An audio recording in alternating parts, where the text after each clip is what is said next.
இறையேசுவில் பிரியமான சகோதர சகோதரிகளே, நமது ஆண்டவர் இயேசு கிறிஸ்துவுடைய திருப்பெயரால் உங்களுக்கும் உங்கள் குடும்பத்தில் இருக்கிற அனைவருக்கும் அன்பும் சமாதானமும் மகிழ்ச்சியும் உண்டாவதாக.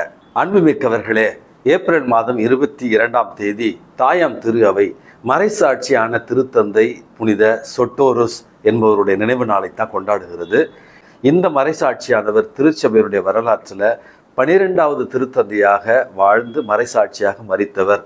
அன்புமிக்கவர்களே, நாம் கொண்டாடுகிறது உயிர்ப்பு பெருவிழா ஒரு பெருவிழாவாக ஆண்டுதோறும் கொண்டாடப்பட வேண்டும் என்கிற ஒரு முறைமையை கொண்டு வந்தவர் தான் இந்த புனித திருத்தந்தை சொட்டோருஸ் என்பவர்.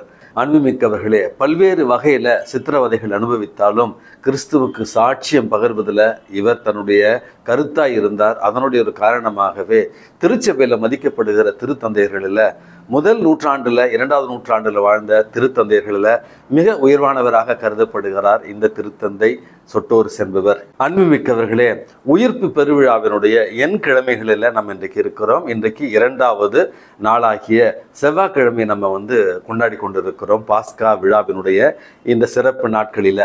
இன்றைக்கு நமக்கு கொடுக்கப்பட்டிருக்கிற நற்செய்தி வாசகத்துல மகதலேன் மரியா சில பெண்களோடு கல்லறைக்கு செல்லுகிறார். அங்கே வானதூதர்கள் ஆண்டவர் உயிர்த்து விட்டார் என்கிற செய்தியை அவர்களுக்கு அறிவிக்கிறார்கள். ஆண்டவரை காணும் பொருட்டு அவளோடு அவர்கள் வெளியே வருகிற நேரத்தில் மகதலேன் மரியாளுக்கு ஒரு தோட்டக்காரரை போல ஆண்டவர் இன்றைக்கு காட்சி அளித்த ஒரு நிகழ்வைத்தான் இன்றைக்கு நம்ம வாசிக்கிறோம். அவரை பார்த்து தோட்டக்காரர் என்று நினைத்து இயேசுவை எங்கே வைத்திருக்கிறீர்கள் என்கிற ஒரு கேள்வியை கேட்கிறார் மகதலேன் மரியா. அன்புமிக்கவர்களே, ஒரு தோட்டக்காரரை போல எளியவராக காட்சியளித்த நமது ஆண்டவர் இயேசு கிறிஸ்து மரியா அப்படி என்று சொன்ன உடனேயே ரபூனி என்று ஆண்டவரை அவர் கண்டுகொண்டதாக இன்றைக்கு நற்செய்தி வாசகத்தில் நம்ம வாசிக்கிறோம். உயிர்ப்பு பெருவிழாவில் நான் கொடுத்த மறைவுரையில் 7 இடங்களில் அல்லது 7 வகையான மனிதர்களில் அல்லது 7 வகையான நிகழ்வுகளில் உயிர்த்த ஆண்டவரை நம்ம கண்டுகொள்ள முடியும் அப்படின்னு சொல்லியிருந்தேன். ஆண்டவருடைய உயிர்ப்புக்கு பிறகு மாட்சிமைக்கு உரிய உடலோடு அவர் இருக்கிறார். அந்த மாட்சிமைக்கு உரிய உடலோடு நம் ஆண்டவரை தரிசிக்க வேண்டும் என்றால் நேற்று சொல்லியிருந்தேன், அவர் கலிலேயாவில் இருப்பதாக நேற்று நம்ம வாசித்தோம். இன்றைக்கு 2வது இயேசுவினுடைய உயிர்த்த தரிசனமாக இயேசு ஒரு தோட்டக்காரரை போல, கல்லறை தோட்டக்காரரை போல, அல்லது நம்முடைய தமிழக வழக்கில் ஒரு கல்லறையை பாதுகாக்கிற அல்லது ஒரு மயானத்தை பாதுகாக்கிற காவலனாக எளியவராக இன்றைக்கு நமது ஆண்டவர் இயேசு கிறிஸ்து நம்முன் காட்சி தருகிறார். அன்புமிக்கவர்களே, மாட்சிமிக்கு உரிய உடலில் இருக்கிறார் நமது ஆண்டவர் இயேசு கிறிஸ்து என்று சொன்னேன். ஆனால் அதே நேரத்தில் விவிலியத்தில் ஒரு தோட்டக்காரரை போல காட்சியளித்த நமது ஆண்டவர் இயேசு கிறிஸ்து நம்முடைய கண்களுக்கு ஒரு புதிய பார்வையை கொடுக்கிறார். இயேசுவனுடைய உயிர்த்த பிரசன்னம் நம்முடைய சமுதாயத்தில் விளிம்பு நிலையில் இருக்கிற சாதாரண மக்களிடத்துல தான் இருக்கிறது என்பதை இன்றைக்கு நம்ம புரிந்து கொள்ள வேண்டும். ஆதரவற்றவர்கள், குரலற்றவர்கள், சமுதாயத்தின விளிம்பு நிலையில் இருப்பவர்கள், தாழ்ந்தவர்களாக கருதப்படுபவர்கள் அல்லது இழிவான தொழிலை செய்பவர்கள் என்று கருதப்படுபவர்கள், அவர்களுடைய தோற்றத்தில் தான் இன்னைக்கு உயிர்த்த நமது ஆண்டவர் இயேசு கிறிஸ்து மகதலேன் மரியாளுக்கு காட்சி தந்தார்.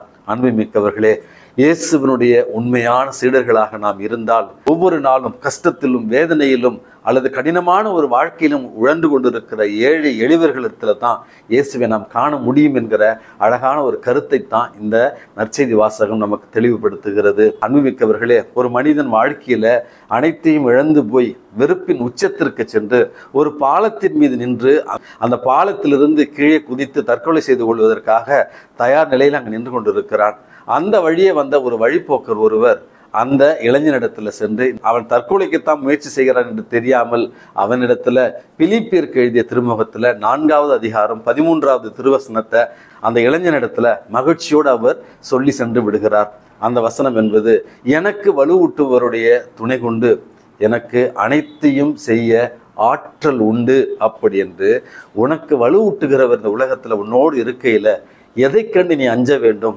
அவர் உனக்கு நன்மை செய்வதற்கும் இந்த உலகத்தில் வாழ்வதற்கும் இந்த உலகத்தின் தீமைகளை போராடுவதற்கும் ஆற்றலை தருவார் என்கிற அந்த வசனத்தை கேட்ட அந்த இளைஞன் அடுத்த நிமிடமே மனம் மாறியவனாய் தற்கொலை முயற்சியை கைவிட்டு கீழே இறங்கி வந்து வாழ்க்கையை வாழத் தொடங்குகிறான். அன்புமிக்கவர்களே, இந்த ஒரு அழகான அழைப்பைத்தான் இறைவன் உங்களுக்கும் எனக்கும் இன்றைக்கு கொடுக்கிறார். சாதாரண மனிதர்களிடத்துல, வேதனையில் இருப்பவர்களிடத்துல, துன்பத்தில் இருப்பவர்களிடத்துல, கஷ்டத்தில் இருப்பவர்களிடத்துல இயேசுவினுடைய திருமுக தரிசனத்தை பெற்று மகிழ்வோடு இந்த உலகத்தில் வாழ்வோம். எல்லாம் வல்ல இறைவன், தந்தை, மகன், தூய ஆவி உங்களையும் உங்கள் குடும்பத்தில் இருக்கிற அனைவரையும் நிறைவாக ஆசீர்வதித்து பாதுகாத்து வழி நடத்துவாராக. ஆமேன்.